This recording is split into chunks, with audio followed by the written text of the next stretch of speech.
Moi. Terve.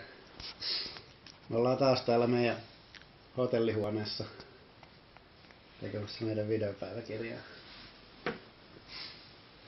Eilen tosiaan käytiin kaupasta hakemassa näitä tarvikkeita, että saatais paremmin toi striimi toimimaan. Niin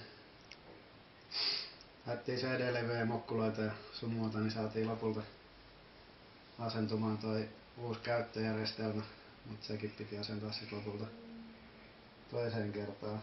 Ja siinä välissä yritettiin Iiran opastuksella käydä ostamassa puutarhakalusten liikkeestä kaljaa hotellihuoneeseen, koska Iiro muisti, että siinä on joku kauppa siinä hotellin vieressä. Sitten me valittiin sen jälkeen kuitenkin huoltoasema. Iltakierroksen aikana asenneltiin siellä hallilla jotain ja sitten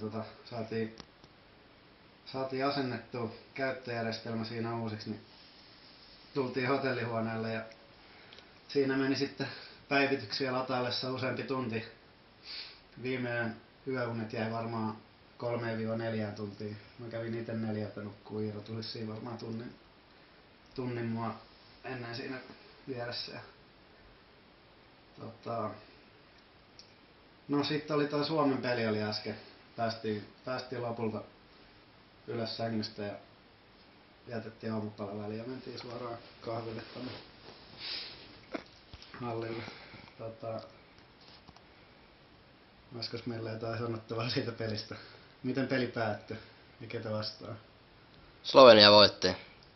Aika jännä peli oli, mutta nyt kävi näin, mutta striimi toimi. Se oli positiivista. Striimi taisi toimia ihan hyvin ja Slovenia oli tosiaan semmonen joukkue, että se oli ihan voitettavissa. Ja se pelihän alkoi ihan hyvin, että Suomi johti sitä 4-0 kahden päin jälkeen. Sitten jotakuinkin se oli sen jälkeen semmoista, että Slovenia ehkä vähän paransi ja sitten siellä Suomen puolelta niin tuli sillain tasaisesti ripalteltuna noita vähän niinku huonoja valintoja ja huonoja heittosuorituksia ja sit se tosiaan riitti siihen, että se pelin taso ei ollut sillä tasolla, että siitä olisi sitten voitto lopulta puristettu, että Slovenia sai sieltä sitten kerättyä tarvittavat pisteet. Ennen viimeistä päätä oli Suomi 3 pistettä perässä.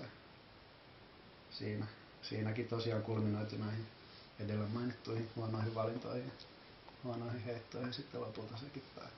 Mut se oli semmonen peli ja illalla lähdetään taas vähän kokeilemaan striimejä, Viron pelejä. Joo, noita etelänaapurin pelejä ajateltiin striimailla tossa.